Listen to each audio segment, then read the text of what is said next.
Welcome back to At the Table of Redemption podcast. We're in the At the Table with the Master series, where we explore ideas, practices, and wisdom that help leaders rise, rebuild, and reimagine what's possible in moments of crises.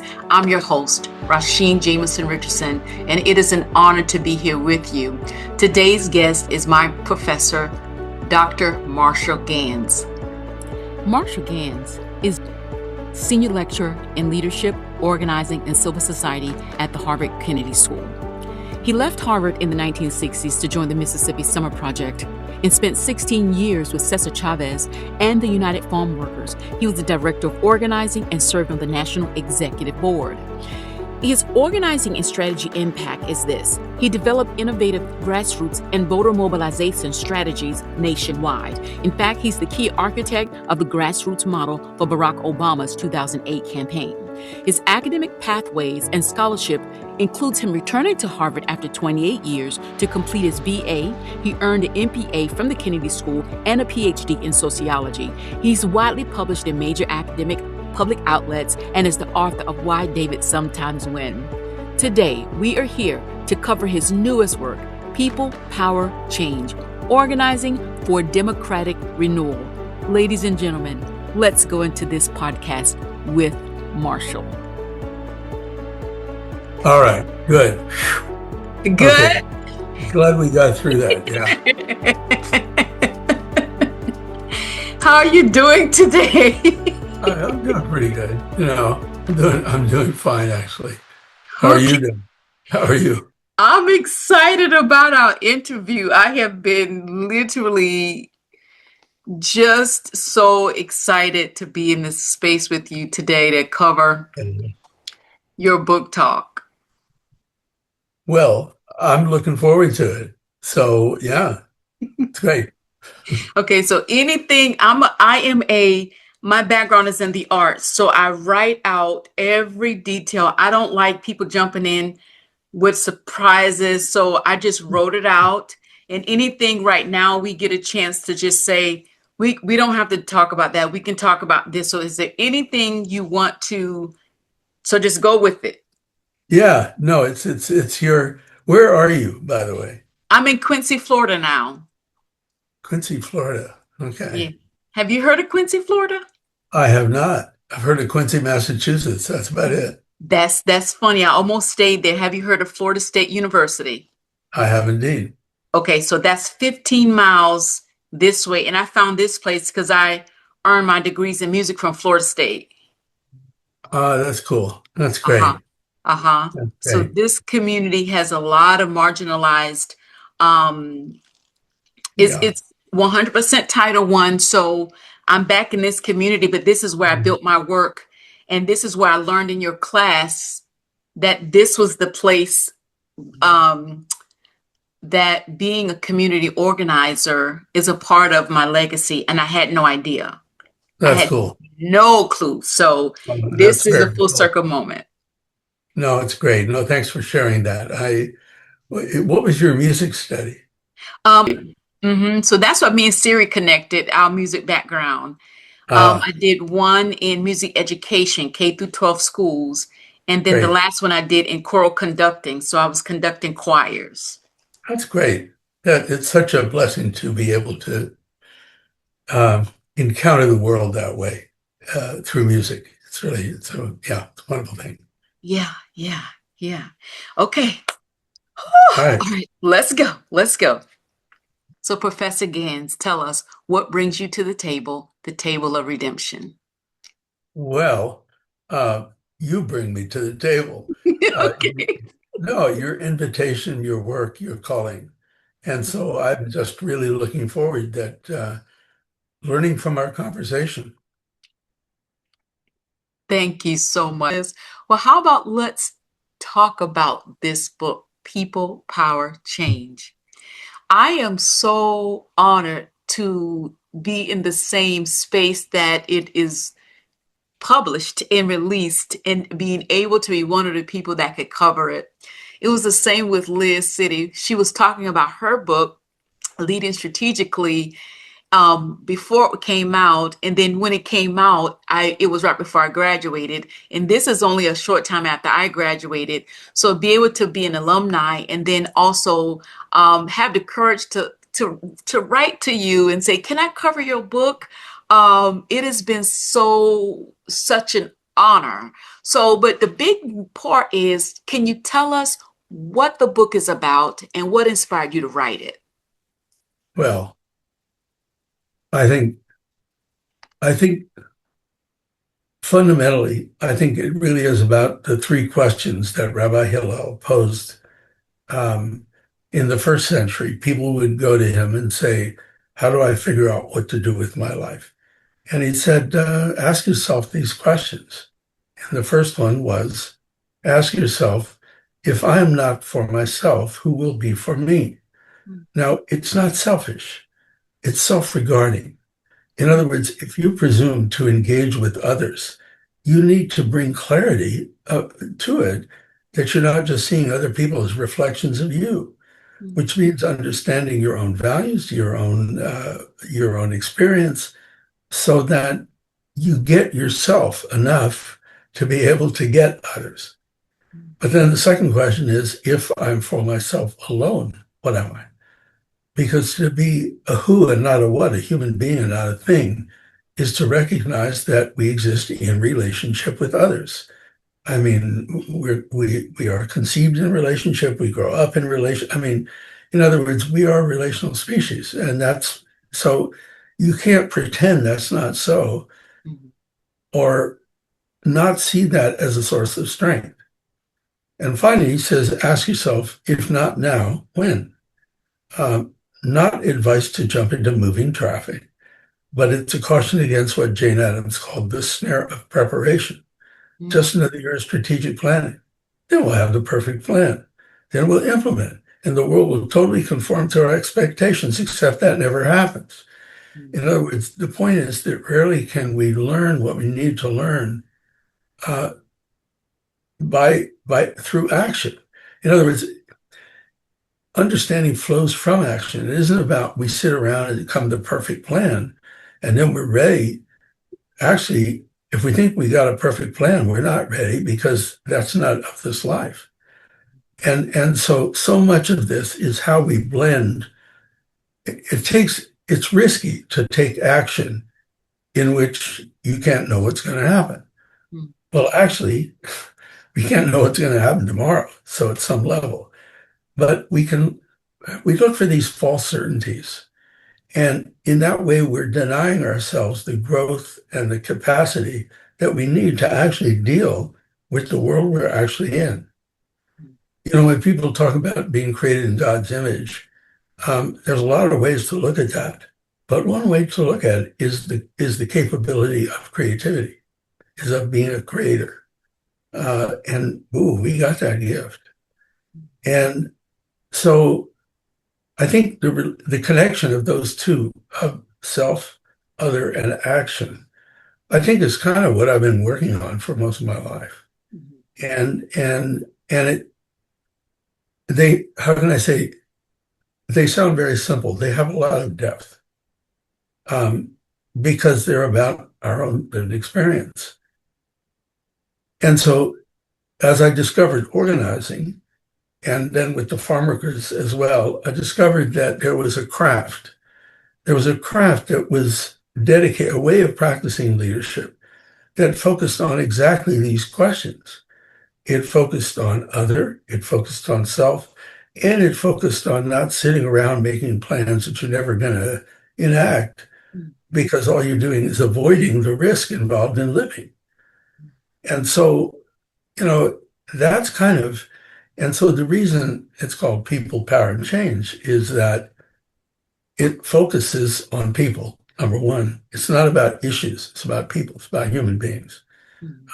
I love that Pope Francis defined the theological project as, he called it Teología del Pueblo, people's theology. In other words, people's lived experience, being human, being of value as a human. It starts there. And so much in our politics and so much today, it doesn't start there. It tries to impose something. It treats people as a label or treats people as a category, but it's not really seeing people.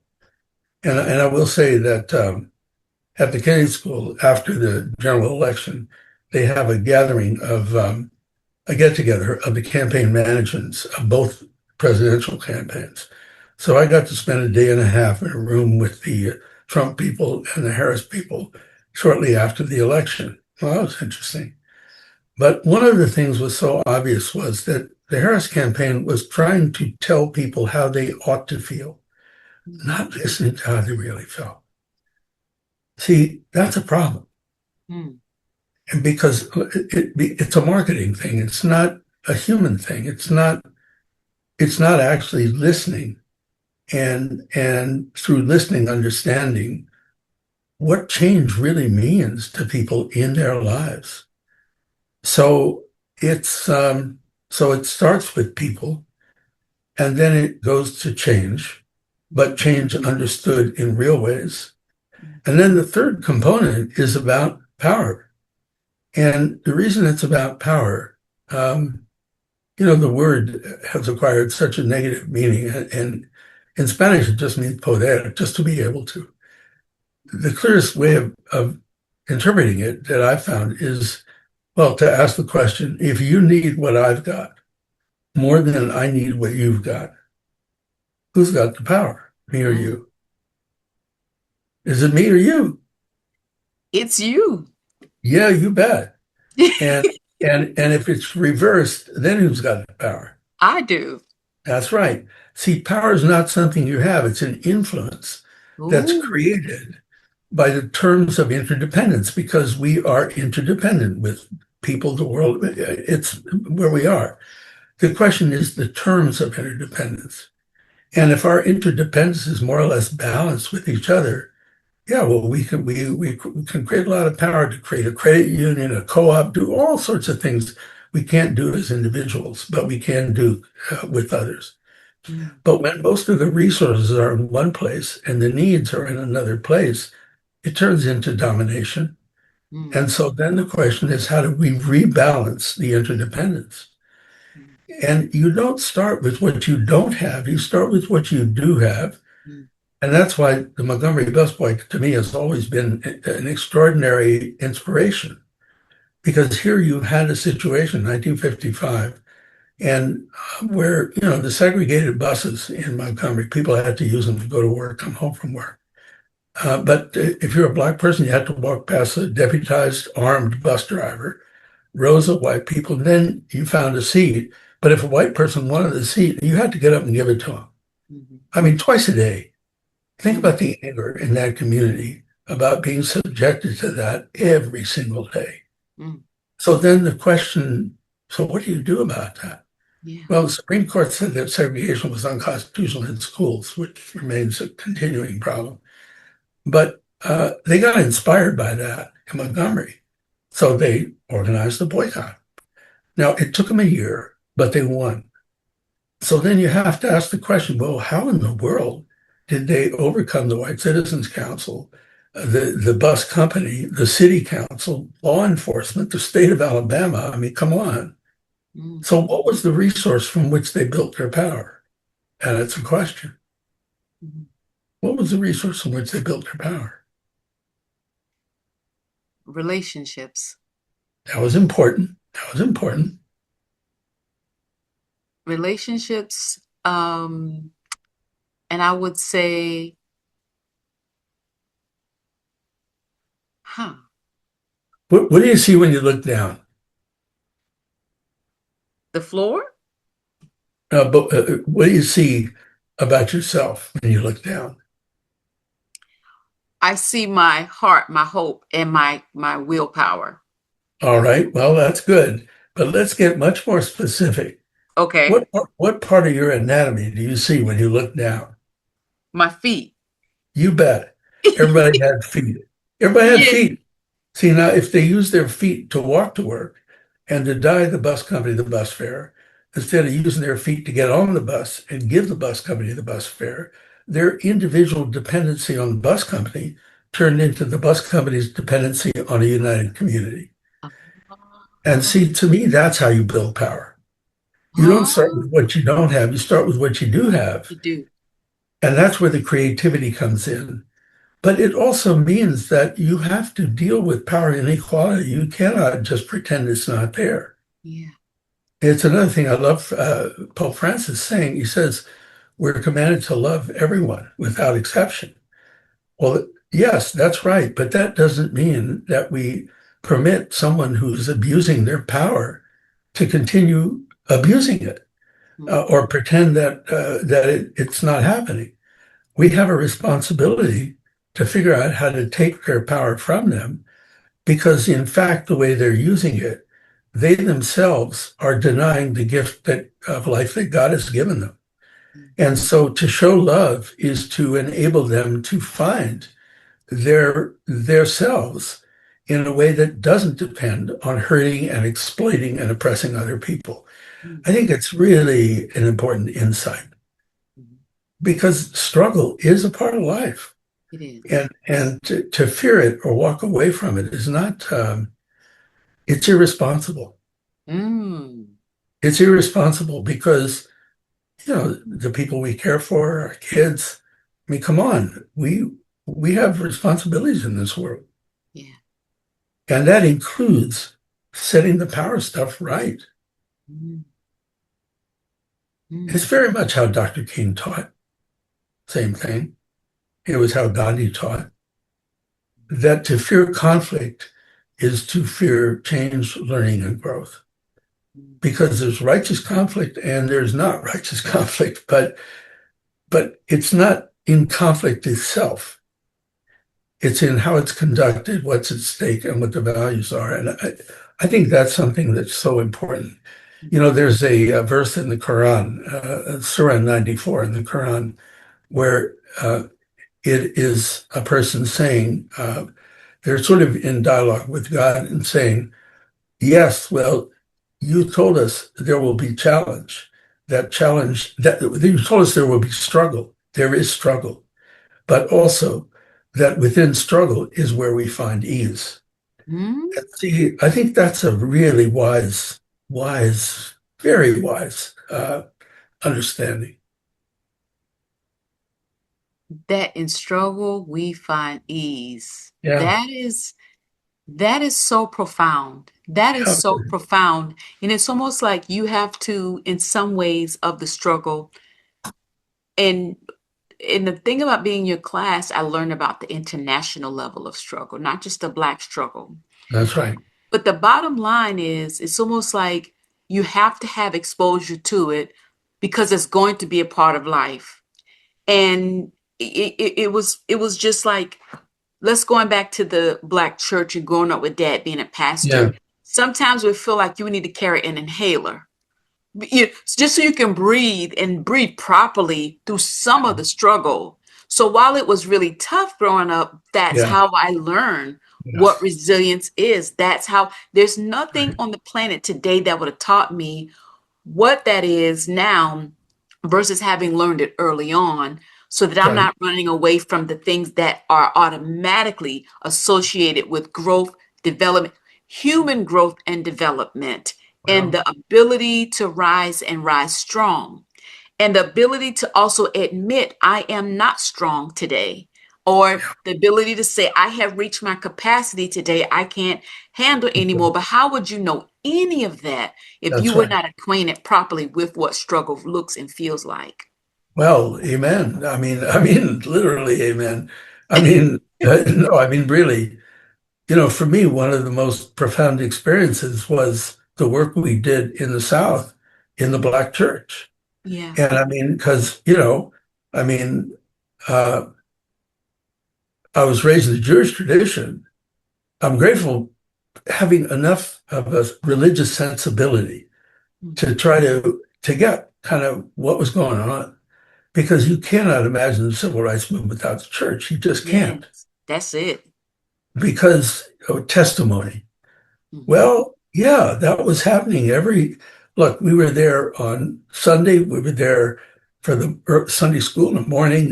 We were there for all the good sweet potato pie in the afternoon. Yes. We were there for The potato Wednesday night salad. Wednesday night prayer, and it was just part of life. And I really appreciated that Mhm. because it wasn't, how can I say, it was a way of experiencing faith as a way to engage with the world, Mhm. not to hide from it. Mhm. Mhm. Mhm. And yeah, I had kind of similar working with the farm workers in the Mexican Catholic tradition because Mhm. it was right after Vatican II, and the church was opening up in a way that had been shut for so long. So yeah, um, but what you're describing, that's so important for our children to learn. Yeah. I mean, it really is. Mhm. Mhm. Um, You know, one reason, well, I was going to say, one reason I really enjoy working in faith communities is that you don't have to deal with the same kind of cynicism mm, or corruption. Now, both can be there, no question. But we're working with a group in Mexico called the Diálogo Pro Paz. It's the Dialogue for Peace, and it was formed within the church, sort of related to the Catholic Church, when two Jesuits were murdered in Chihuahua 2.5 years ago by the cartels. And so it's a movement to try to bring peace, non anti, get rid of the violence domestically, locally, on the street, the whole thing. And we had a great week because people brought their faith to this. yeah.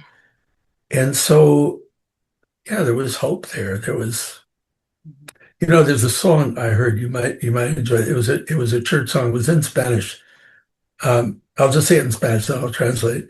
Danos un corazón grande para amar. Danos un corazón fuerte para luchar. And it's called Mujeres Nuevas. It's called New Women. And it's saying, it's addressed like to God. Give us a heart that is large so Mm, we can love. Give us a heart that is strong so we can fight. mm. I really like that. That's that is good. That is good because you know why? One of the things that what I'm learning from this conversation was surfacing is how faith is used as a currency. You're paying for something. It's a bona fide way. If you don't have anything else to offer, your faith is an open door. It opens up a door. Those characteristics of the faith-based community are had a lot of artifacts, hidden artifacts, right? And this is only coming to me now as like a revelatory moment, but I hadn't thought about it until through the lens of people power change, how much your faith and how much, just how much, not that you have it, not that you know what it is by definition, but how to utilize it in times of turmoil. How do Yeah, you utilize it and cast it in the right direction where there can be change that comes from it? And that this conversation is waking up something in me positive, that sometimes you can have certain qualities that you also take for granted that's actually causing the movement to occur, that's that's right. causing the change to occur, that is causing the power to be balanced in what it is you're trying to move, because Yeah, it gets so easy to get lost, the mission and vision of what you started the movement out to do, to fall to the ground with the least little bit of discouragement, at the that's right. least little bit someone says something, or you lose somebody on the path with you. Your faith is one of those things that really works to keep you moving forward. Yeah, yeah. It's really important. And in a living tradition, elements of the tradition will change Yeah. because the world changes, we change, life changes. So a living tradition adapts. If people conflate a tradition with, no, it's this way, it's going to always be this way, they're kind of missing the point, Mm. because they're sort of freezing something at a particular time and place. So that's another thing. I appreciate about living faith traditions Yeah. is that they're engaged, they're real, they're not some false certainty that people hide in. Yeah. Although people can certainly do that. Hmm. Hmm. No, it's yeah, it's really important. It is. In chapter 1, you talk about practicing democracy. Yes. And when we talk about that, it's like in moments of crises, this is really no other real moment to understand what you really carry in terms of your ability to practice anything. But when it That's comes to right. practicing democracy, my question then became, first, can you even define what that really is? Because to me, it's a balance between the fragile and the strong. It's a nice, delicate way of figuring out how you're going to survive this. And so, can you talk to me about that? Practicing democracy. Well, I think the idea of democracy, I mean, demos kratos, this was the Greek. It means power of the people. Hmm. And so, the context in which it comes along was a context in which there was a lot of absolute rulers, there were a lot of emperors, there were a lot of chiefs, there was all sorts of power being exercised in so many different ways that were exploitative of people and not lifting people. Mm. And of course, it's interesting when they say it's like, well, there will always, this may be a digression, but I really love the fact that in First Samuel, in the Hebrew Bible, the people say, "We want to have a king. We want to be like the other people. We want to have a king." And the prophet Samuel says, "Bad idea. You Yes. know, you don't need a king. They'll just take your property and your daughters, and you don't need that." No, no, they insist on having a king. So they choose a king. And the king they choose is based on their idea of what a good king is. Mm. Good king should be tall, Mm. handsome. Well, that's Saul. Turns out Saul is utterly unable to be a good king. And so then, all that follows follows. And then we get David. Now, David is lifted up, but then he becomes a king. What happens to David? He starts going down. That's Second Samuel. You got to read Second Samuel, go with First Samuel. Mhm. And this whole question of authority and governance, it really matters how we structure that. And it used to be that all you could hope for was a good king instead of a bad king. But it didn't go beyond that. And there were places. I mean, yeah, the Greeks figured out something important about that. Other peoples have figured out stuff about that. But the idea is that you're trying to construct a system of authority, of governance, in which each person's voice counts and counts equally. Now, that was like, I mean, you first really see it argued strongly in Europe in the 17th century in England when they created a republic and they got rid of the king. They created a republic. Oh, governing ourselves. When it came to this country, there were elements of that, Declaration of Independence, everyone's equal, everybody's voice. But there was the whole other story, which was everyone's not equal.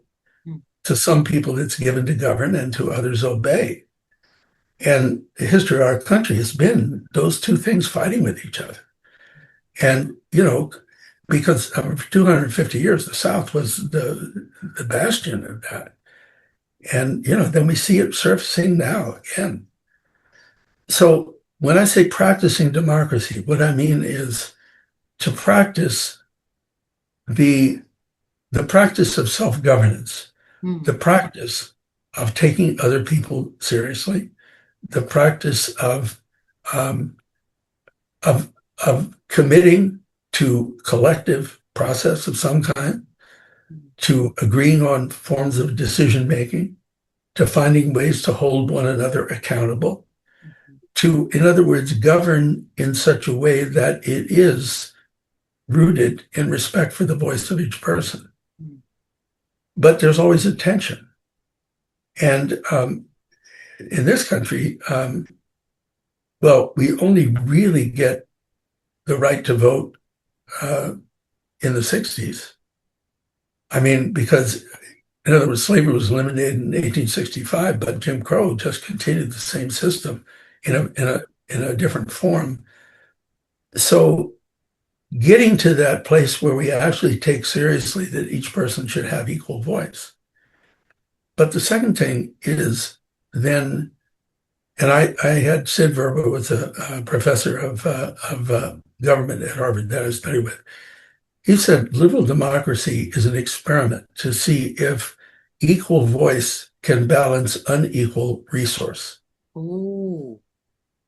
And so, and that is the idea that democracy, government can be a means of balancing public power with private power.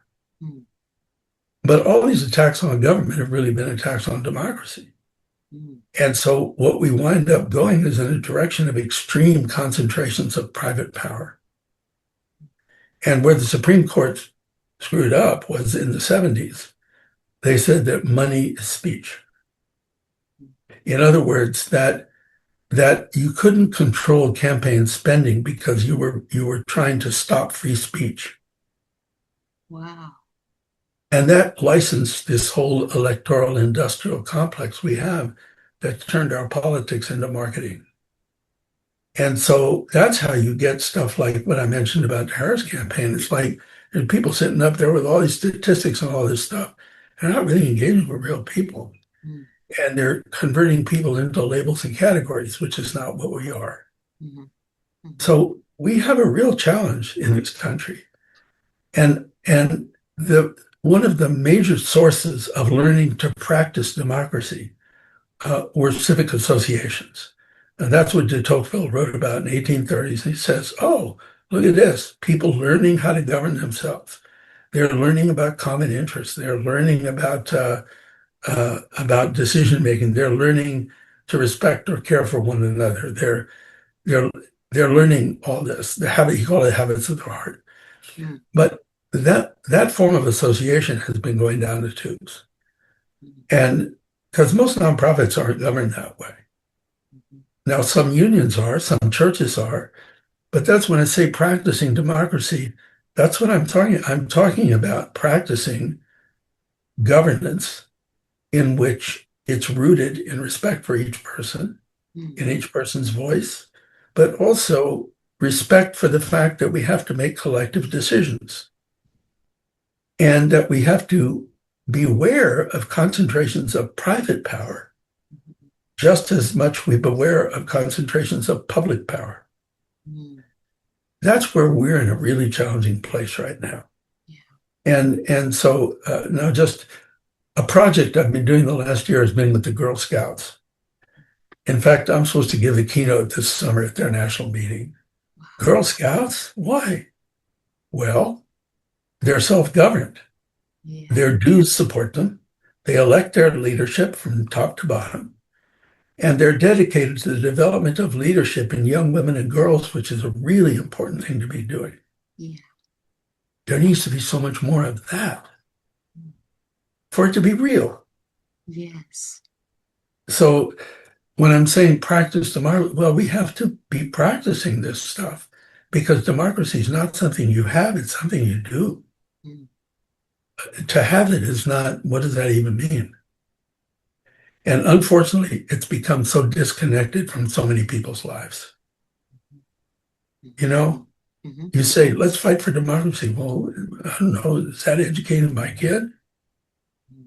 And that's where I do think Mamdani's kind of breakthrough in New York is really important because it's a model of how democracy can really serve people's needs.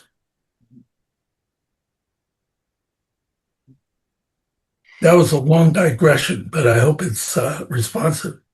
It's very responsive. It's very responsive.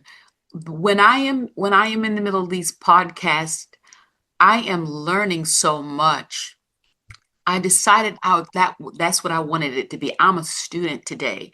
I am taking on the attitude that I am here to learn and become better because I am a victim of that same thing. When you know, as what got me to Harvard into the doors is Legacy School of Performing Arts, a nonprofit organization for arts and education in rural and impoverished communities, bringing high quality arts to the community.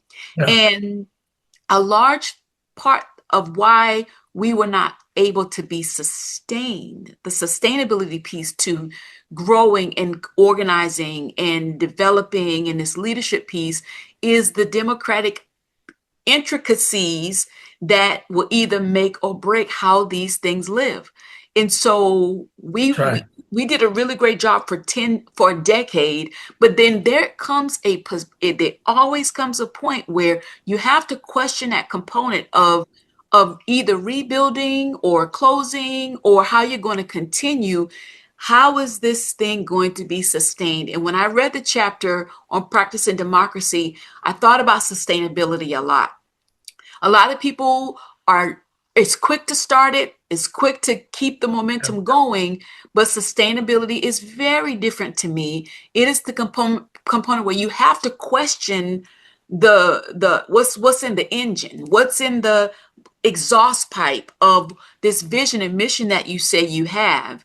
And to me, it comes down to the way you practice in democracy before interruption occurs, That's way before interruption occurs. So when interruption occurred for me, even to this day, that's another question. yeah. That's a question that you have to keep at the forefront.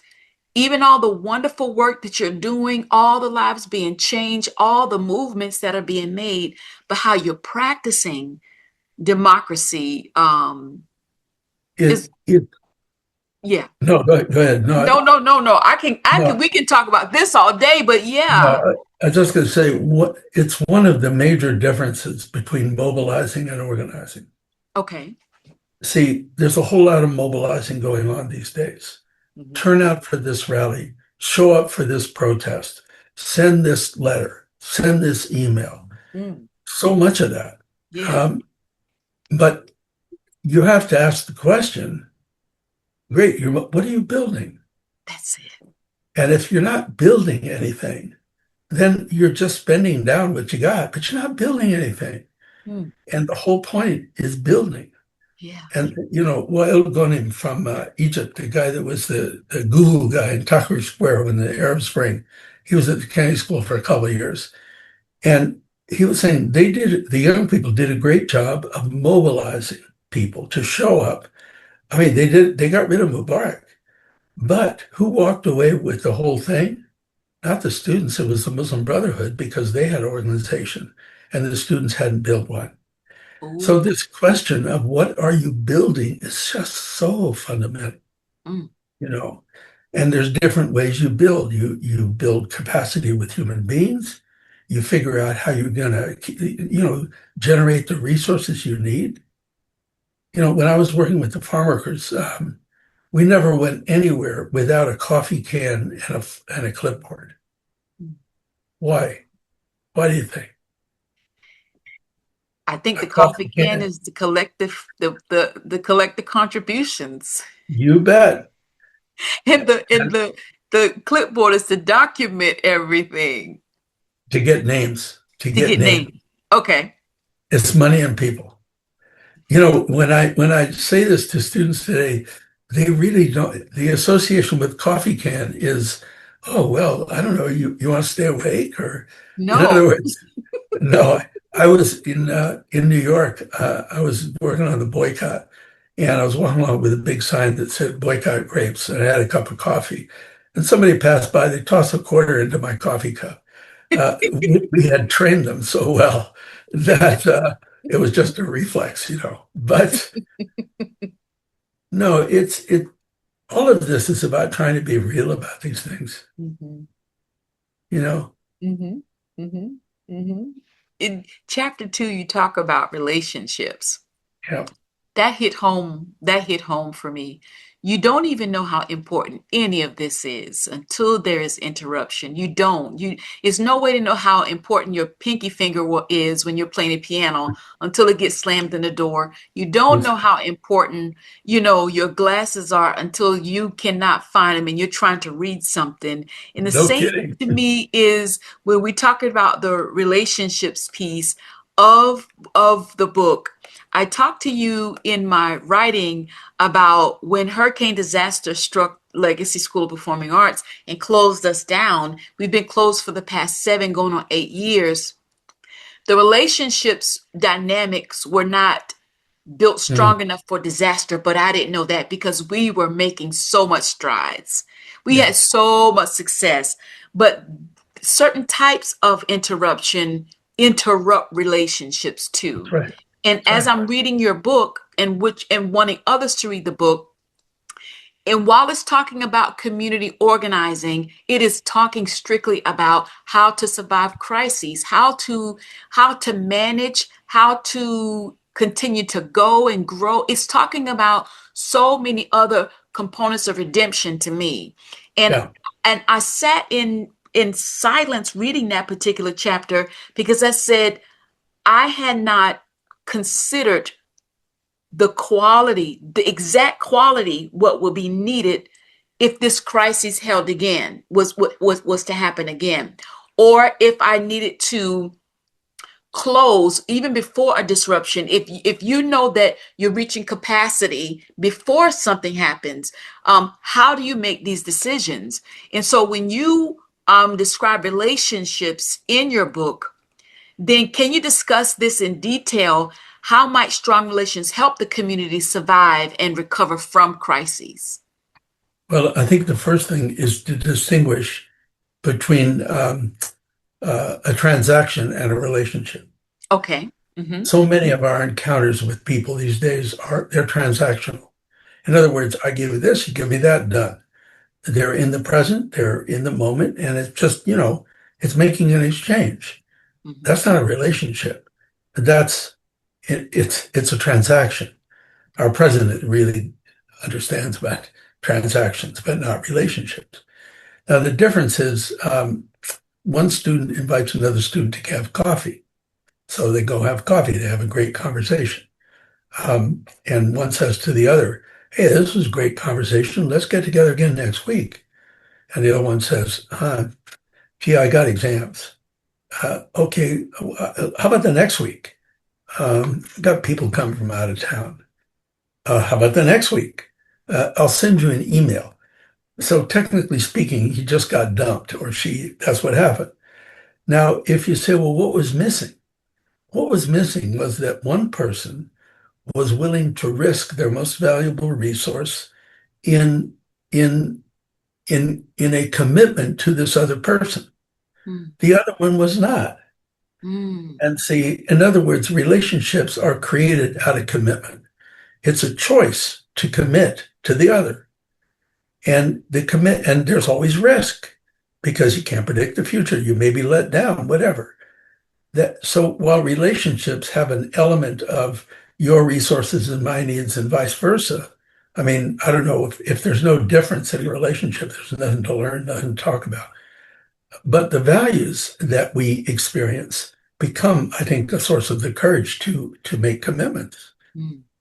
And so, but if you're not making those commitments, there's no future without that. So relationships are the thread with which we weave our society. And when we're in all these transactions all the time, and imagine that to be a relationship, it's not a relationship because we're not risking. People say it takes trust to have a relationship. Actually, it takes a relationship to create trust. Ooh, I like that. I mean, I that's like really that. how it works because you got to risk commitment, Mm, and you risk that. Oh, okay, cool. Now some trust grows out of that. mm, So, and so it's so fundamental. And the movements I was involved in, it was always a relational foundation. In other words, you could form a relationship with one person, but then they had relationships with other people. and then you get each one of them to do theirs. And so you get into this whole sort of network building that can be so powerful. It's how we won the election for Obama in South Carolina, with 500 we called house meetings, where people invite their friends and then they invite it's like Tupperware parties. And and because Hillary had the support of the institutions, and we don't have that. So we had to build it just directly from people. So relationships are not a add-on. They're fundamental. If people are to be a source of power. But if we don't care about that, if we want money to be a source of power, well, we don't care about relationships. That's deep, Marshall. That's deep. And all of what you said is not in a book. I mean, you're dropping gems here. So people listen to this podcast, they need to understand how important this is. There's one point that you make in the book about relationships, and that is in your acknowledgement section of your book. Yeah. That thing is so powerful, Marshall. The way you go through and take and take every ounce of your being to acknowledge all the relationships that made people power change what it is today. And so to me, that is like a textbook example. I know it might not be in somebody else's book talk to go back to that, but that was the first thing I noticed. I've never seen one that long. I've never seen an acknowledgement section that long. And I kept saying to myself, the next round of me developing anything would be reconnecting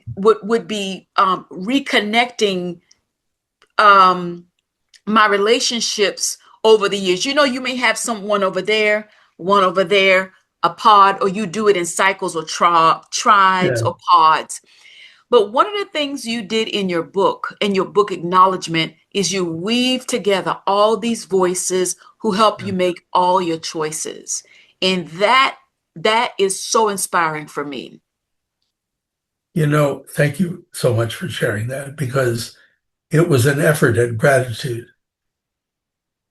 Because we don't do this stuff alone. And this work that I've been doing, especially, it's all about continual learning, adaptation, losses, gains. It's very dynamic, and it's always with other people. And so, yeah, I really appreciate your seeing that, because I was trying to both express gratitude, but also express reality. Yeah. I mean, that's much closer to reality than, hey, I had this idea, boom, boom, boom. That's not really how things work. Well, and the other reality is that I'd put off doing this book. And it took some of the people I'd worked with, former students, confronting me and saying, look, you going to do it or not? And if you're going to do it, we're here to help. But if you're not going to do it, just say so, and we're done. That was an intervention, and it was a helpful one. Really, really helpful. So what would you say was your holdup from writing it? And then we know about the intervention component. I'm getting somewhere with this because that's the same reason why people are not starting their movement. They know they have it inside of them, but what was that one thing, or have you discovered what was that you did not write the book or finish writing the book? I am always distracted by what's going on. And one of the challenging things about writing is, to the extent you have to, it's between you and your computer. Yes. And, hey, let me go teach a class. Let me go, that's life-giving for me. And so it was hard to actually just really keep the time and do it. The other part was that this has always been a work in progress for me. In other words, it's never done. And so when you're thinking about Now I'm going to put this in a book. Now that freezes it at this particular time. But wait a second. Um, so you're sort of, I don't know, trying to figure out how you navigate the future and the past and the present Yeah. and how you make a contribution in that way. Mhm. And so I put a lot of energy into teaching, and I love it. It's like organizing to me, Mhm. and the opportunity to have consistent conversations with the rising generation. That is so cool. That's conversation of the future. I love that. I get to do that. And Yeah. as we've been working around the world in different places, the same, yeah, you know, you get to be in learning with people as they're trying to deal with stuff. That's kind of cool. But Mhm. wait, you tell me I got to sit down and spend 6 months with my computer. Well, but of course, it's the people who have been partners in developing all this say to you, Yeah. look, enough already. Mhm. You got to do this. Mhm. And it worked. I also had a doula, Okay. Liz McKenna, who teaches here now. She agreed to sign on as the doula. Okay. And so I had accountability that I wouldn't have had otherwise. Oh, And so the accountability, boy, did it help. That's why we need structure. You yes. know, we need structure to enable us to do what we want to do. Mm-hmm. And yeah, I'm really grateful for that. Mm-hmm. Mm-hmm. Because, you talk about structure in the book, you talk about action, you talk about strategizing. And I think one of the major parts about why this book is so powerful is because I believe it's multidimensional. That if you can ever see yourself doing the work that you really were called to do, then a lot of the components that you were worried about that would never come to pass actually follow you to where That's you're right. going. It just works in that way. And That's so right. so as you're talking about structure, you're talking about action, you're talking about strategizing, I can tell that this is a life's work. This is like in this book, it felt like I was sitting next to you, or like it was like a thing that was born, like actually born. It didn't read like a textbook. I'm sure there's Amen. That's editors. great.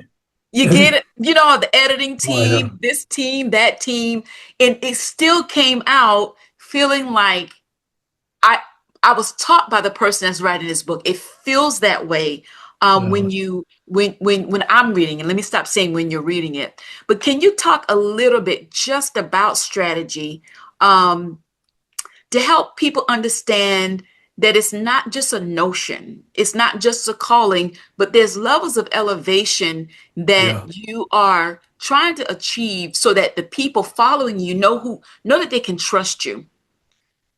Yeah, no, I think it's important. I think the first thing to say about we have 5 practices. Now, that doesn't mean there aren't 8 or 3, but we focused on 5.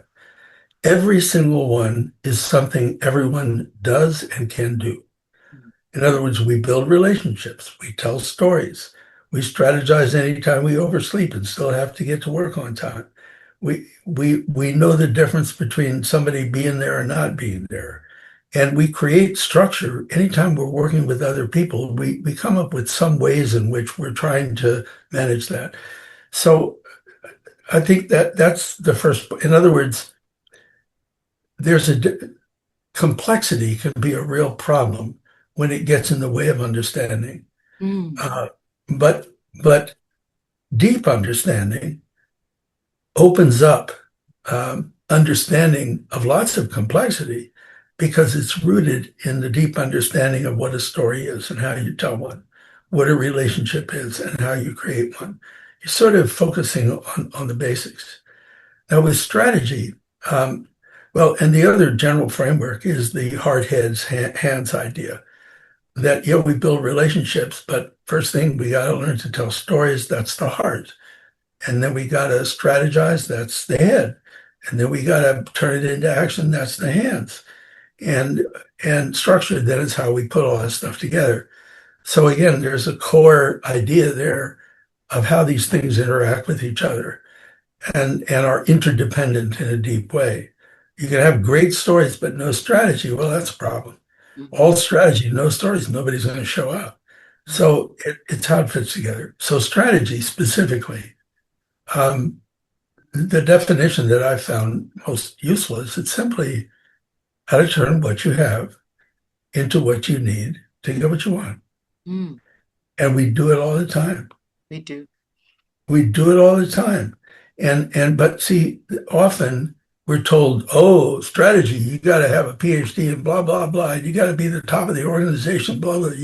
You're not capable of strategy. Well, that's bull Mhm. because we're all natural strategists. Now, some people may be better at it than others, and certainly things can become disciplines and so forth. But the basic capability, we all have that. And so that's a starting point, just like we all tell stories and we all build relationships. Mhm. The word itself, I like the word because it comes from Greek. And strata was the word for a field. A field was called a strata. The army was called a strata because its job was to take the field. The general was called a strategos, and he would go up on a hill and overlook the whole scene and come up with a theory of change. Well, he wouldn't have called it that. He would have called it battle plan. But what he was doing was generating a hypothesis that if this, then our chances of winning. So that's how we're going to try to do this. The soldiers down in the valley, they were called tacticas. This is where we get strategy and tactics.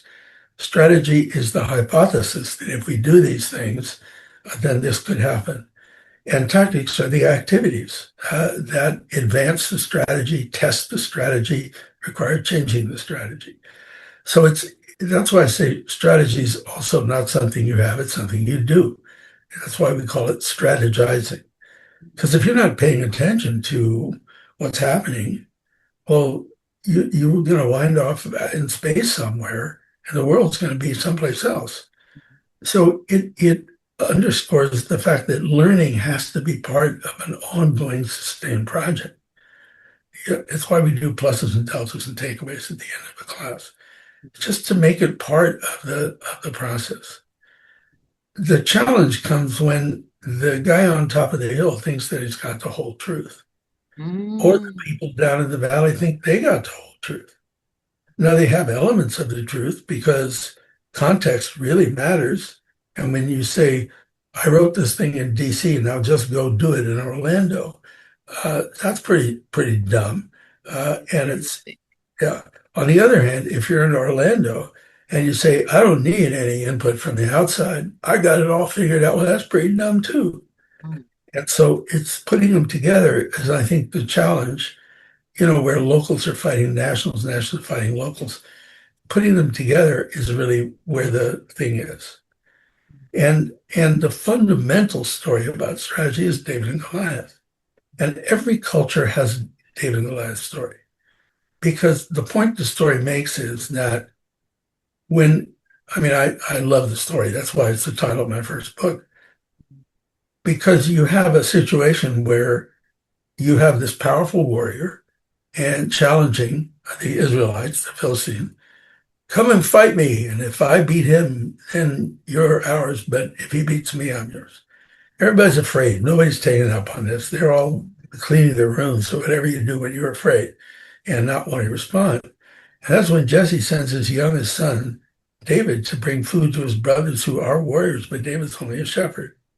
Mm. And he gets there and he delivers food to the brothers. And Goliath comes out and he starts doing his yo mamas, which is basically what he's doing. And nobody's responding. And so David says to his brother, hey, this is an insult to the ranks of the living God. We got to do something. And they say, shut up, kid. Don't be a protruding nail. Just shut up. No, no, no. I got to do something. So he goes to the king. He says, King Saul, I'll fight Goliath. King Saul says, are you kidding? He's been a warrior since his youth, and you're but a youth. How in the world are you going to fight Goliath?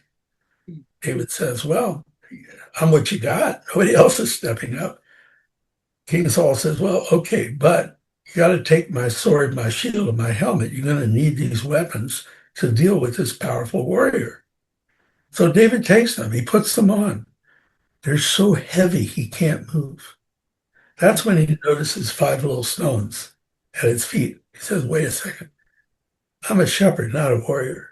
And as a Mm, shepherd, I knew how to protect my flock from the wolf and the bear. It wasn't with a sword and a shield. It was with a stone and a sling. Hmm. Maybe Goliath's just another wolf, just another bear.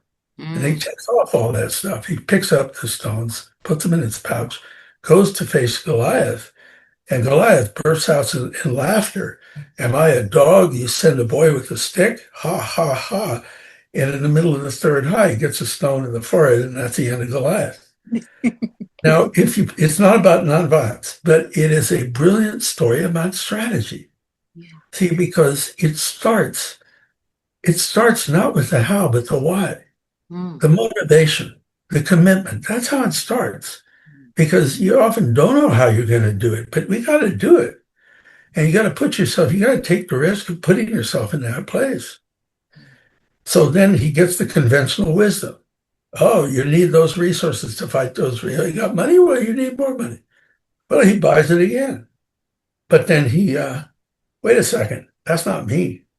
That's not me. Wait a second. I'm something else. I've got resources that are different.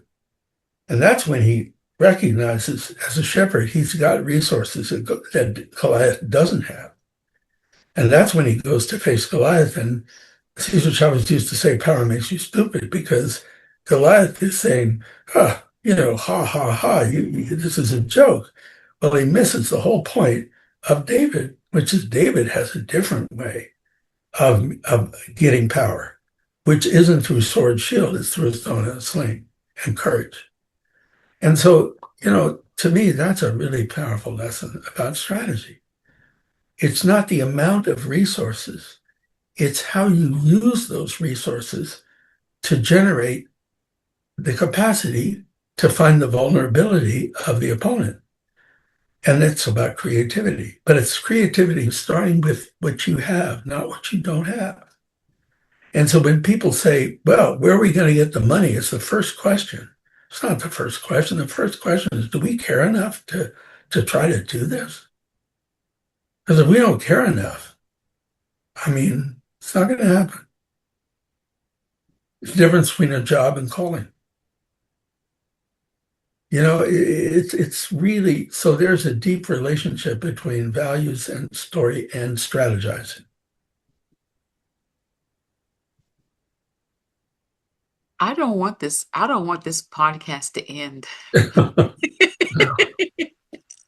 I when Siri selected me to be able to be one of the coaches at the Saturday clinic, Yeah, and sitting next to you, and also my colleague. I don't want to mention her name because I don't have permission, but it was so beautiful to be a student. Okay, I'm enrolled as a student, but then in our coaching with Siri in the class, that group, but yeah, then the one-on-one to sit on this side and that side of a person. Only thing you can do in that class is, to me, see yourself. yeah. And the biggest part of seeing yourself is to be able to see yourself in others That's and right. not just say, oh, that's them over there and this me, and then we have this and then y'all have that.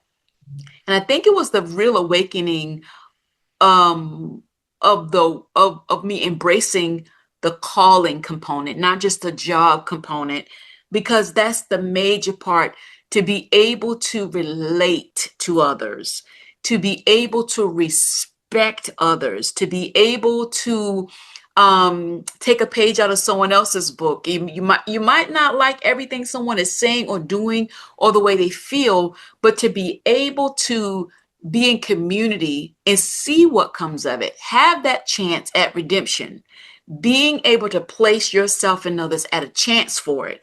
And this is being inspired by everything you're saying about strategy, strategizing, acting, action.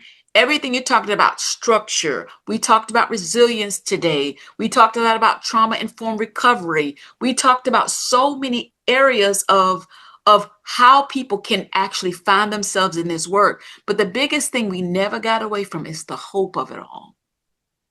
The hope of it all. that Yeah. there really is change that is needed for sure, but that change is truly possible. Yeah. Even if it's not probable, it's Mhm. possible. See, Yes. that's a distinction. Yeah, that's the distinction that really matters. No, Yeah. look, it's been a joy to have this conversation. Really. Yes. I so appreciate your energy. Thank And you. really, no, it's inspiring. Really. You have a lot of joy in you too. Thank you, Marshall. You do. You know? Yeah. Thank you so much. So my closing question is, Marshall, what are you leaving the table of redemption with today? We know how you came to the table, but how are you leaving the table of redemption today?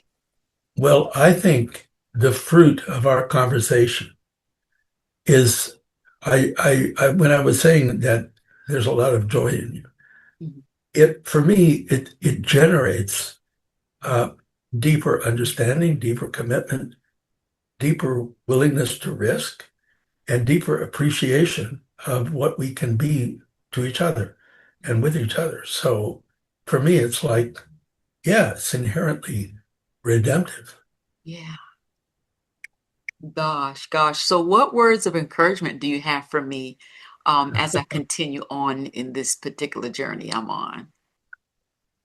Well, I was going to say in Spanish, si se puede. No, but see, I think you have those words written on your heart. And I think it's in the form of music. I think it's your experience as a PK, you Yeah. know, yeah, with all its complexity about it. And I appreciate you sharing that. I think it's really important. And so I just want to, how can I say, wish you well Thank you. and Godspeed.